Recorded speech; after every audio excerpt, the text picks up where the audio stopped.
Bonjour. Que peut-on dire sur le plan économique de cette année 2024 qui s'achève? 3 points peut-être sont prioritaires. D'abord, la question du budget. On a tous compris que la France était en difficulté sur le plan budgétaire. Il n'y a pas pour l'instant de budget.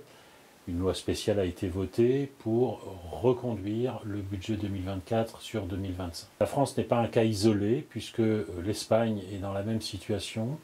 Elle a reconduit en 2024 le budget 2023 et pour 2025, elle a reconduit le budget 2024. L'Allemagne est dans une situation aussi difficile d'un point de vue budgétaire, au point d'avoir fragilisé la coalition.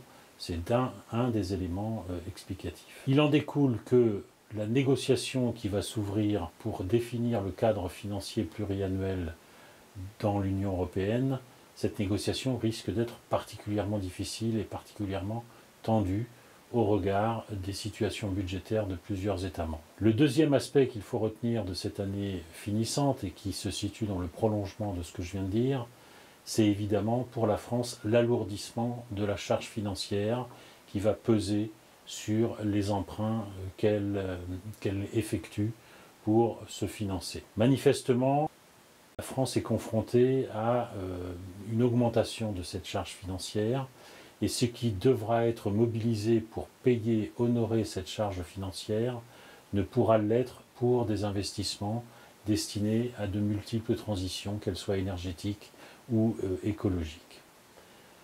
Troisième point, à l'échelle internationale, on est dans une fin d'année qui finalement se caractérise par de nouvelles préoccupations exprimées par les agriculteurs et qui sont liées à la finalisation de l'accord entre l'Union européenne et les pays du Mercosur.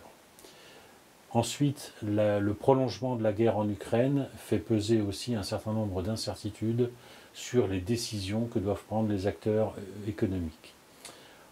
Enfin, toujours à l'échelle internationale, les tensions commerciales se sont invitées dans l'agenda politique, puisque aux États-Unis, avec le retour de Donald Trump, en Chine et dans l'Union européenne, nous avons un foyer de perspectives visant à alourdir les droits de douane et donc à entraver les exportations de certains pays de l'Union européenne, comme dans le cas de la France avec la viande porcine ou les produits issus de la viticulture. On l'aura compris, cette fin d'année 2024, c'est un brouillard épais qui s'est formé.